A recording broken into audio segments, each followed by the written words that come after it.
Hey folks, Kevin here. Well, it's May 7th, 2023, and today I thought I'd do a little bit of a garden update on how things are going. I haven't spent much time in the gardens. We've been doing a lot with our sourcing and listing for our book resale and media resale business and all. And we've been doing things that have to be done out here. And there's a whole list of things that have got to be done as well. But I thought, let's share where we are with the spring emergence of some of the perennial plants over here in the western garden plot. So we'll start off with some of the honeyberries. These are the plants that we transplanted this fall. Now we had actually redone all of our kennel panel chain link around this area and redid that this past fall, and then took our honeyberry plants and put those right around the perimeter here as well. So there's some pruning that really has to be done with these, but really happy with them. A lot of chamomile around the bases of them as well. Here's the honeyberries, and you'll see there's a couple of different varieties of honeyberries, and these are also called hiscaps. And so we'll just walk around. You can see some of these ones all the way around.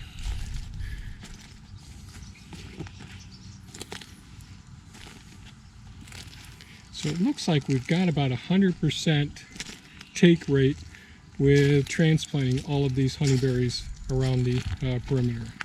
And the honeyberries are hiscaps. They're the ones that look like blueberries, but they're a little bit elongate, sort of bell-shaped berries. Not quite as sweet as blueberries, but very good. So quite a few of the honeyberries did well. And we do have a few for sale in the nursery area, in the greenhouse as well. Then also last fall, one of the things we did do was we transplanted a lot of our thornless blackberry plants, triple crown and chesters. You can see there's some leaf just starting to emerge now. Same thing's happening inside of the nursery, the greenhouse area. Some of the leaves just starting to open up now. Some you can't see any yet. We've got to give them time. And you see there's some grass in here as well. So we'll have to get our drip tapes down for auto watering all of the plants. And get in here, prune them. I want them to get leafed out enough so I know which floral canes this year. So these canes were prima canes last year. This is one of the floral canes from last year, so this needs to be pruned off. So this is dead stock. But there's still viability in some of these ones that survived the transplant and the winter here. And we got some quackgrass down in here. Want to get some of that out of there. So we won't be able to prevent all the weeds, but with the weed mats down and the weed mats down and the drip tape down, that'll really help to manage things pretty well. Now here we have 3 rows of our blueberry plants that we've had started since they were little softwood cuttings that were rooted when we got them. And see, they're doing really well. And there's 4 different varieties here. So they're doing really well. Then this last fall we transplanted our blueberries plants that were located in the first food forest. So these are some of these 2 rows here are the blueberry plants, and all of them really should have been pruned back by now, but I haven't done that. And the blueberry plants that we've got in here, I believe there's 4 or 5 varieties, so they all develop their blueberries, come to fruit in very early summer, midsummer, and then fall time. So it'll give us lots of blueberries and we can pick them at our leisure. There's way more than enough for our family to deal with. But there we are with a shot of our 1, 2, 3, 4, 5 rows of blueberries, 5 rows of black thornless blackberry plants. Those are Chesters and triple crowns, and a whole circumference with the honeyberry plants. Sorry about the wiggle here with my gimbal's getting old. So we'll head over to the central garden now. And in the central garden, I haven't done very much. I haven't done anything in here, and it's because we had hoped to start putting in some of the cuttings and use this to propagate many of the perennial plants, our permaculture plants over here. And last fall, after harvesting our crops out of these beds, I went ahead and put cover crops down, and they did really, really well. And the cover crops are coming back. You can see some of the vetch down here, some of the winter rye and wheat. You can see some daikon radish, some kale, some collards, all in these areas. Some areas you can see more vetch than others. Some mustard. Most of the mustard doesn't make it, but some did actually make it through the season, through the winter months. And of course the deer have been feeding in here all winter long, which was quite nice to see. And so I'm not sure what we'll end up doing here, whether I'll terminate these crops or let them grow, because we're probably not going to be able to propagate much else in there this season, because we're just so busy with the rest of the things on our plate. So let's check out what's going on over here in the eastern garden plot. We did have another frost just 2 days ago, so we lost some of our fig leaves over there. So we haven't put in any of the bean plants in yet. And previously I talked about last year we're trying a new process of having the paths with low ground cover, nitrogen fixing clover. So this is a white clover that's in here, and we had put it along our paths in between each one of these beds, but that didn't do as well. And we've got chamomile as well. So I'm actually pretty impressed with how well the clover has taken up now that it's the second year. And you can see some chamomile in the paths here as well. These two beds, in the next couple of days, I'm going to try and get around to going out back and identifying the raspberry plants that are out back so that I can get those out of the ground and get them up into these beds. The garlic has been doing great. So this is 2 varieties of garlic that I've been growing now. And I can't remember the first one. Well, it's like a white Russian garlic, which really tastes delicious. And we have I can't remember the name of the other garlic right now, unfortunately. But the garlic has been doing well. This will take care of more than our needs. We still have bushels of garlic left over from last year, and we probably won't have the time to process it and all, but that's how things work out. The shallots have emerged a little bit more and are looking pretty well. I was wondering how well they do because I put it under a pretty deep layer of mulch to try and prevent these weeds. Look at the taproot on that baby.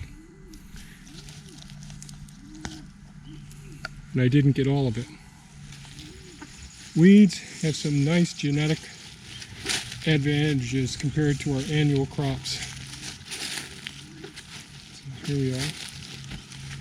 And the bed that we grew the russet potatoes in, this one here, there's really lots of vetch in there, throwing lots of nitrogen down into this bed. And there's the winter rye, wheat, some collards, some daikon radish.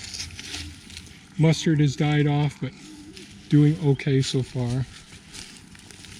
Lots of our wild lemon balm growing in here like crazy. And underneath down here, you may be able to see some of it is some of our chamomile as well.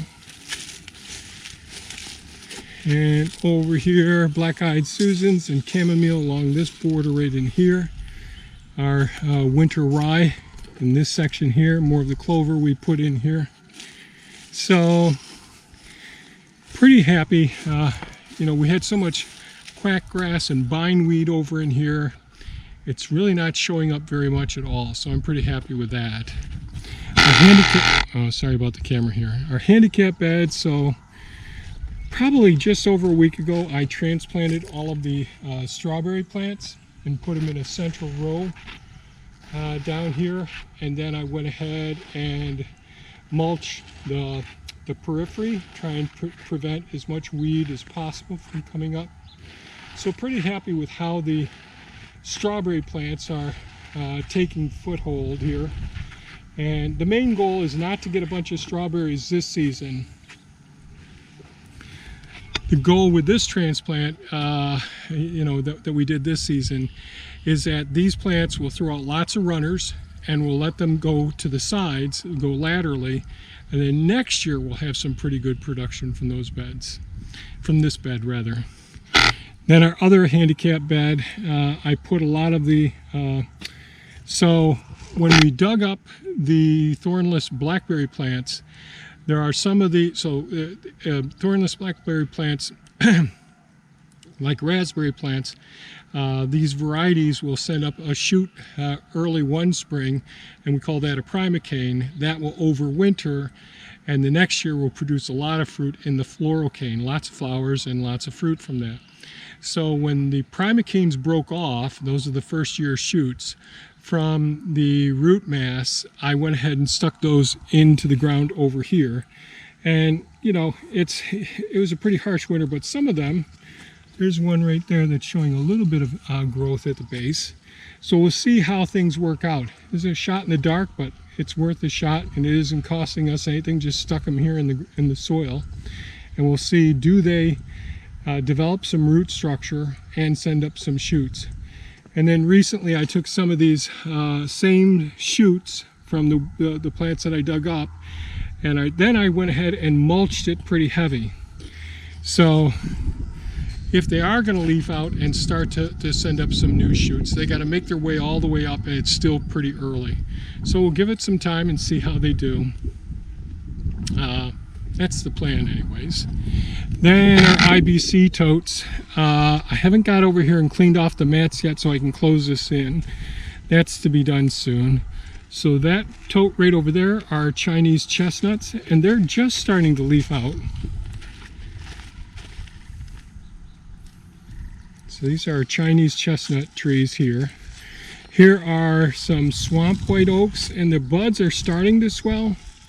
There's actually one that has leafed out a little bit, but not much activity with the swamp white oaks. So we got 4 bins of swamp white oaks here, and then we have 1 bin of white oaks, and these look a little iffy to me. So we'll see if the white oaks will actually make it this year. I do have some larger English oaks got to get in the ground in the next couple of days as well. Lots of things I got to get done. These totes we just finished. I used Elon the excavator to go ahead and dump some of the compost right inside of these IBC totes. So we've got these ones here to plant up other plants. And but one of the things I got to do is pressure wash this area out, get all the soil off of it as much as possible, and then get it fenced in as well. So I haven't gotten much done since last week. I'll show you one more thing. The sage plants are looking pretty good. You can see my drip tape from the other rain gutter system here hung over it. So the sage is starting to come up pretty nice. The thyme is doing pretty well. Not really fragrant just yet. There's some of the lavender right there. So there's weeding to be done, pruning to be done. All kinds of nice work that should be done around here and all.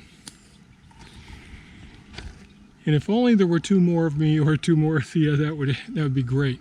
But we're getting things done gradually. The book resale, media resale business is really taking quite a bit of our time since we've been sourcing more books and media from now. There's library sales happening, estate sales. Spring has sprung up here in the Northeast. And rummage sales, those sorts of things. We went to a church sale the other day, which was pretty good. We got a few items at that place. So we've been busy. We're not neglecting this any more than we absolutely have to. Yesterday we spent half a day picking up limbs around the property and moving them into the hugelkultur and piles. So that's what we've been up to lately. It's been a little crazy, but we're kind of excited that the sun's coming out and we're going to have some beautiful days. I hope everyone's doing well and staying safe.